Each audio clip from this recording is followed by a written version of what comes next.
दुहेरी हत्याकांडानंतर शिर्डी ग्रामस्थ आक्रमक झालेत। हत्याकांडानंतर संतप्त ग्रामस्थांनी निषेध बैठक बोलावली। 10 फेब्रुवारीला कॅन्डल मार्च काढण्यात येणार आहे। पोलीस हलगर्जीपणा करत असल्याचा यावेळी आरोप करण्यात आलाय। 48 तासात गुन्हेगारांना अद्दल घडवू बैठकीत ग्रामस्थांनी इशारा दिलाय। शिर्डीत ग्रामदलाची स्थापना करण्याचा निर्णय देखील घेण्यात आलाय।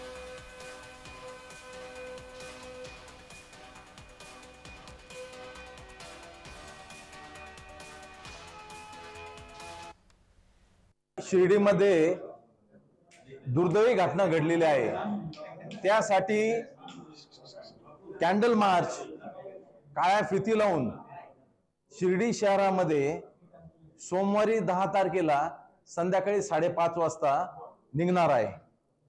आणि त्या ठिकाणी पूर्ण शहरातील सर्व नागरिक, महिला, पुरुष एकत्र येणार आहोत आणि अधिकाऱ्यांना सुद्धा त्या ठिकाणी आम्ही आमंत्रण देणार आहोत आणि ते निवेदन जे आहे ते आम्ही त्यांना त्या ठिकाणी देणार आहोत। आमचा शिर्डीकरांचं एकच म्हणणं आहे, शिर्डी गाव सुरक्षित ठेवण्याची जबाबदारी आमच्या सगळ्यांची आहे। उद्या येणारा साई भक्त सुरक्षित राहायला पाहिजे आणि इथली जी दहशतमुक्त गुंडगिरी आहे तिला भयमुक्त शिर्डी करण्याचं आम्ही सगळ्यांनी ठरवलेलं आहे। म्हणून येणाऱ्या 10 तारखेला संध्याकाळी 5:30 वाजता द्वारकामाईच्या समोर म्हणजे वाचनालय, शिर्डी नगरपालिकेचं वाचनालय, त्या वाचनालयावर सगळ्यांनी जमायचं आहे।